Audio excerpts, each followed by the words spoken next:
മകൾസ് വളരെ കുറഞ്ഞ സമയം കൊണ്ട് കുറച്ച് ഇമ്പോർട്ടൻ്റ് ആയിട്ടുള്ള ന്യൂമറിക്കൽസ് നമുക്ക് ചെയ്ത് കളയാം.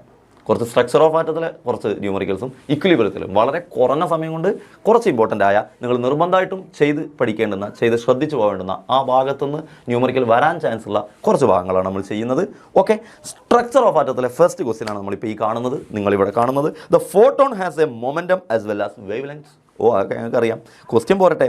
ആ ഫോട്ടോണിന് മാസ് ഉണ്ട്. എത്രയാണ് mass? 8.6 × 10⁻³ kilogram. Calculate its wavelength. Mass തന്നിട്ട് വേവ് ലെങ്ത് ചോദിച്ചിട്ടുണ്ടെങ്കിൽ ഉറപ്പിച്ചോ, it is de Broglie's equation. അപ്പം എന്താ ചോദ്യം? Equation lambda = h/mv. ഇതിൽ ആരെയാണ് ചോദിച്ചത്? വേവ് ലെങ്ത് ആണ് ചോദിച്ചത്. വേവ് ലെങ്ത് ആണ് ചോദിച്ചത്. എച്ച് നമുക്കറിയാം കോൺസ്റ്റൻ്റ് ആണ്. മാസ് ക്വസ്റ്റ്യനിലുണ്ട്. വെലോസിറ്റി ഫോട്ടോൺ ആണ്. ഫോട്ടോൺ എന്ന് പറഞ്ഞാൽ ലൈറ്റ്. ഫോട്ടോൺ എന്ന് പറഞ്ഞാൽ ലൈറ്റിൻ്റെ വെലോസിറ്റി എന്ന് പറഞ്ഞാൽ 3 × 10⁸ m/s. അപ്പോൾ വെലോസിറ്റിക്ക് വരെ അവിടെ കൊടുക്കേണ്ടത് സിയുടെ വാല്യൂ. സോ നമുക്ക് കൊടുക്കാൻ പറ്റും. എച്ചിൻ്റെ വാല്യൂ അറിയാൻ പറ്റും, മാസ്, വെലോസിറ്റി എല്ലാം അറിയാൻ പറ്റും. സോ മക്കളെ നോക്കടാ, h/mvയിൽ എച്ചിൻ്റെ വാല്യൂ 6.6 × 10⁻34. താഴെ മാസ് 8.6 × 10⁻30. വെലോസിറ്റി 3 × 10⁸. എല്ലാ വാല്യൂസും തന്നിട്ടുണ്ട്. അതങ്ങ് ചെയ്തപ്പോൾ യു വിൽ ഗെറ്റ് 0.257 × 10⁻12 മീറ്റർ. ഇവിടെ ഒരു കാര്യം സാറ് പറഞ്ഞുതരാം, അത് മീറ്ററിൽ എഴുതിയാൽ മതി. നിങ്ങൾക്ക് ക്വസ്റ്റ്യനിൽ ആങ്സ്ട്രമിലാണ് ചോദ്യമെങ്കിൽ അതിനെ മീറ്റർക്ക് മാറ്റേണ്ടി വരും. മീറ്റർക്ക് മാറ്റണമെങ്കിൽ നിങ്ങൾ 10⁻10 കൊണ്ട് ഇൻറ്റു ചെയ്യണം. ഒരു ആങ്സ്ട്രം എന്ന് പറഞ്ഞാൽ 10⁻10 മീറ്ററാണ്. അപ്പോൾ നിങ്ങൾക്ക് തരുന്നത് 3 ആങ്സ്ട്രം എന്നാണെങ്കിൽ 3 × 10⁻10 എന്ന് എഴുതേണ്ടി വരും. ഇനി നിങ്ങൾക്ക് ക്വസ്റ്റ്യനിൽ നാനോമീറ്ററിലാണ് തന്നെങ്കിൽ നിങ്ങൾ അതിനെ × 10⁻9 മീറ്റർ ആക്കണം. സോ നിങ്ങൾക്ക് ക്വസ്റ്റ്യനിൽ 200 നാനോമീറ്റർ എന്നാണെങ്കിൽ 200 × 10⁻9 മീറ്റർ എന്നാക്കണം. ദെൻ നിങ്ങൾക്ക് തന്നത് ഒരു പൈക്കോമീറ്റർ ആണെങ്കിൽ, PM ആണെങ്കിൽ അത് 10⁻12 മീറ്റർ ആയിരിക്കും. സോ നിങ്ങൾക്ക് ആങ്സ്ട്രമിനെ മീറ്റർക്കാക്കാം, നാനോമീറ്ററിനെ മീറ്റർക്കാക്കാം, പൈക്കോമീറ്ററിനെ മീറ്റർക്കാക്കാം. അതിനുള്ള കൺവേർഷൻസ് ആണ് സാർ ഇവിടെ പറഞ്ഞു തന്നത്. നേരെ തിരിച്ച് മീറ്ററിനെ ആങ്സ്ട്രമിക്കാക്കണമെങ്കിൽ നേരെ റിവേഴ്സ് ചെയ്താൽ മതി. 10⁻10 എന്നുള്ളത് 10⁻10 ആക്കിയാൽ മതി.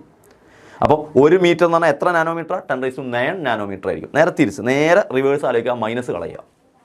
Ready? Then next question. The Balmer series ഒക്കെ പറഞ്ഞിട്ടൊരു പോയിന്റ് പറഞ്ഞിട്ട് ചോദ്യം ഇതാണ്: calculate the wave number of second line in Balmer series. Wave number new bar, second line in Balmer series. അപ്പോൾ വേവ് നമ്പറാണ് കാണാൻ പറഞ്ഞത്. വേവ് നമ്പറിൻ്റെ ഇക്വേഷൻ എന്ന് പറയുന്നത് 109,677 × 1/n1² - 1/n2² ആണെന്ന് നമുക്കറിയാം. ഈ n1 എപ്പോഴും കോൺസ്റ്റൻ്റാണ്. കാരണം n1 എന്ന് പറയുന്നത് ഏത് സീരീസ് ആണോ അയാൾക്കനുസരിച്ച് n1 നമുക്ക് കിട്ടും. ലൈമാൻ സീരീസ് ആണെങ്കിൽ n1 1 ആയിരിക്കും, ബാമർ സീരീസ് ആണെങ്കിൽ n1 2 ആയിരിക്കും. അപ്പോൾ n1 2 ആണെന്ന് കിട്ടി. ലൈമാൻ ആണെങ്കിൽ n1 1 ആയിരിക്കും, ബാമർ ആണെങ്കിൽ n1 2 ആയിരിക്കും, പാഷൻ ആണെങ്കിൽ n1 3 ആയിരിക്കും. ആ ഓർഡറിൽ പോകും. അപ്പോൾ n1 എപ്പോഴും ആ കോൺസ്റ്റൻ്റ് ആയിട്ട് വരും. ഇനി n2 എങ്ങനെ കാണുക? n2 ഏതും ആവാമല്ലോ. അപ്പം ബാമർ സീരീസിൻ്റെ n1 2 ആണെങ്കിൽ n2 3 ആവാം, 4 ആവാം, 5 ആവാം. ആ ഇതിൽ നമ്മൾ എഴുതിയിട്ടുണ്ട്. ഏതിൽ? ടേബിളിൽ എഴുതിയിട്ടുണ്ട്. ദെൻ n2 കാണാൻ വളരെ ഈസിയാണ് മക്കളെ. നിങ്ങൾക്ക് n2 കാണാൻ ഒരു ഐഡിയ ട്രിക്ക് സാറ് പറഞ്ഞുതരാം. n2 കാണാൻ നിങ്ങളുടെ n1ലേക്ക് നിങ്ങളുടെ ക്വസ്റ്റ്യനിൽ പറഞ്ഞത് എത്രാമത്തെ ലൈനാണോ അത് ആഡ് ചെയ്താൽ മതി. എന്ത് സാറേ? മനസ്സിലായില്ല. Very simple. n2 കാണാൻ വേണ്ടി നിങ്ങൾ n1ലേക്ക്, n1 എത്ര ഇവിടെ 2, അതിലേക്ക് ക്വസ്റ്റ്യനിൽ ഇത്രാമത്തെ ലൈൻ എന്ന് പറഞ്ഞ ചോദ്യം ഉണ്ടാവും. ഇതാ ഇത്രാമത്തെ ലൈൻ, സെക്കൻഡ് ലൈൻ. അപ്പോൾ 2 ആഡ് ചെയ്താൽ മതി. അപ്പോൾ n2 4 ആണ്. അപ്പോൾ തേർഡ് ലൈൻ എന്ന് ചോദിച്ചിരുന്നെങ്കിലോ 3 ആഡ് ചെയ്യണം. ഫസ്റ്റ് ലൈൻ എന്ന് ചോദിച്ചിരുന്നെങ്കിലോ 1 ആഡ് ചെയ്യണം. അത്രയേ ഉള്ളൂ. അപ്പോൾ n2 4 കിട്ടി. സോ 1/n1² എന്ന് കൊടുത്ത് 1/2², 1/n2² എന്ന് കൊടുത്ത് 1/4² കൊടുത്താൽ you will get the answer. So nu bar = 109,677 × 1/2² - 1/4². You will get the answer in centimetre inverse. Nu ബാറിൻ്റെ യൂണിറ്റ് ഇവിടെ ഓർത്ത് വെച്ചോ. ന്യൂ ബാറിൻ്റെ യൂണിറ്റ് ഇവിടെ സെൻറ്റിമീറ്റർ ഇൻവേഴ്സ് ആയിരിക്കും.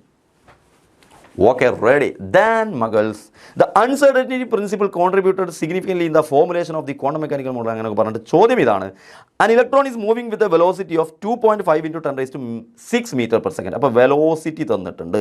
വെലോസിറ്റി നമുക്ക് തന്നിട്ടുണ്ട്. If the uncertainty in its velocity is 0.1%. അതൊന്ന് ശ്രദ്ധിച്ചേ. വെലോസിറ്റി നമുക്ക് തന്നിട്ടുണ്ട്, അതിലുള്ള അൺസർട്ടനിറ്റി 0.1% എന്ന് പറഞ്ഞാൽ വെലോസിറ്റി v ആണ്. അതിൻ്റെ മുന്നിൽ ഡെൽറ്റ ഇടുമ്പോഴാണ് നമ്മൾ delta v uncertainty in velocity എന്ന് പറയുന്നത്. അൺസർട്ടനിറ്റി ഇൻ വെലോസിറ്റി എത്രയാണ്? നിങ്ങളുടെ വെലോസിറ്റിയുടെ 0.1% ആണ് അൺസർട്ടനിറ്റി. വിച്ച് മീൻസ് നിങ്ങളുടെ വെലോസിറ്റി 2.5 × 10⁶ ആണ്. അതല്ല, അത് വെലോസിറ്റിയാണ്. അൺസർട്ടനിറ്റി എത്ര? അതിൻ്റെ 0.1%. അതിൻ്റെ 0.1% പറഞ്ഞാൽ 0.1 ഡിവൈഡഡ് ബൈ 100% ആയതുകൊണ്ട്. സോ ഡെൽറ്റ വി ഇവിടെ കാണലാണ് ഏറ്റവും ഇമ്പോർട്ടൻറ്റ്. അങ്ങനെ നിങ്ങൾക്ക് ഈ ഡെൽറ്റ വി കാണുമ്പോൾ നിങ്ങൾക്ക് 2500 എന്ന് കിട്ടും. സോ ഡെൽറ്റ വി നമുക്ക് കിട്ടി. സോ വെലോസിറ്റി കൊണ്ടുപോയിട്ട് നേരിട്ട് ഡെൽറ്റ വിയിലേക്ക് അപ്ലൈ ചെയ്യരുത്, അതിൻ്റെ 0.1% അതിലേക്ക് ആഡ് ചെയ്യണം, ഇൻറ്റു ചെയ്യണം. Then calculate uncertainty in its position. Delta x ആണ് കാണാൻ ചോദിച്ചത്. ബാക്കി വാല്യൂസ് ഒക്കെ ഇവിടെ തന്നിട്ടുണ്ട്. സോ നമുക്കറിയാം delta x into delta v greater than or equal to h/4πm എന്നുള്ളതാണ് നമ്മുടെ ഇക്വേഷൻ.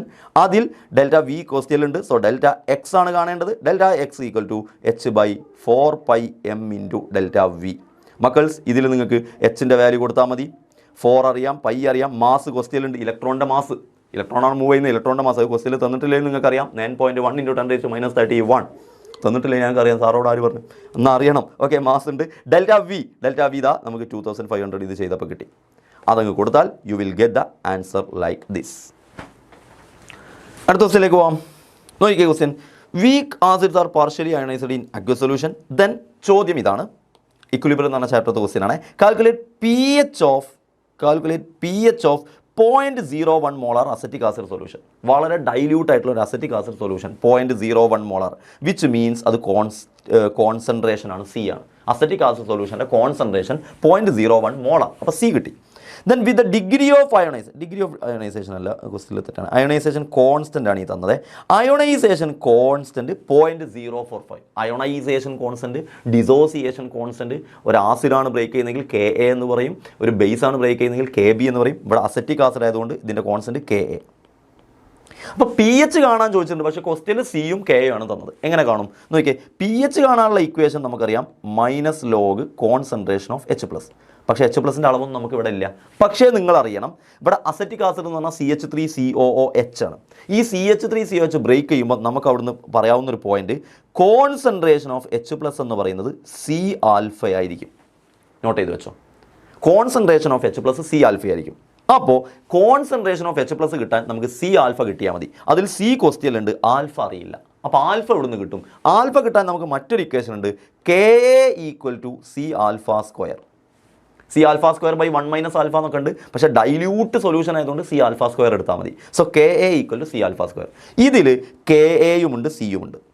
അപ്പോൾ ആൽഫ സ്ക്വയർ കിട്ടും. So alpha square = KA/C.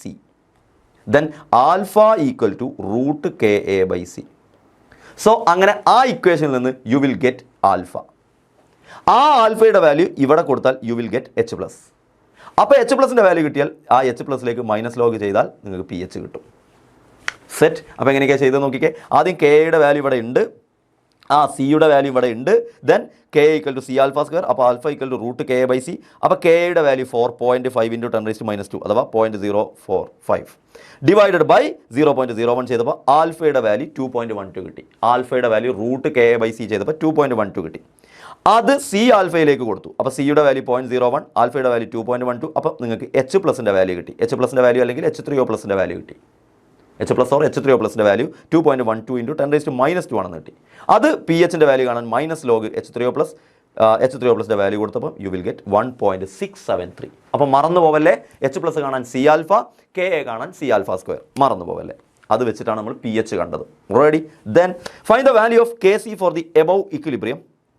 If the value of Kp is 1.8 × 10⁻² atm at 600 Kelvin. മക്കളെ ഇവിടെ ഒരു ക്വസ്റ്റ്യൻ, ഇതിൽ ക്വസ്റ്റ്യൻ ഇതല്ല, റിയാക്ഷൻ ഇവിടെ തന്നിട്ടില്ല. റിയാക്ഷൻ ഇതാണ് ഞാൻ ഇവിടെ എഴുതാം. 2NOCl gives 2NOCl എന്ന് പറയുന്ന ഒരു equilibrium reaction, 2NO + Cl2. Okay, reaction okay, ഇനി ചെയ്തോ. ദെൻ എന്താ ചോദ്യം? Find the value of KC കാണണം. നിങ്ങൾക്കറിയാം KPയും KC നമ്മൾ ബന്ധം, KP = KC × RT⁻Δn ആണ്. സോ ക്വസ്റ്റ്യനിൽ KP നേരിട്ട് തന്നിട്ടുണ്ട്. അപ്പോൾ KP അവിടെ കൊടുക്കാം. KC ആണ് ചോദിച്ചത്. അപ്പോൾ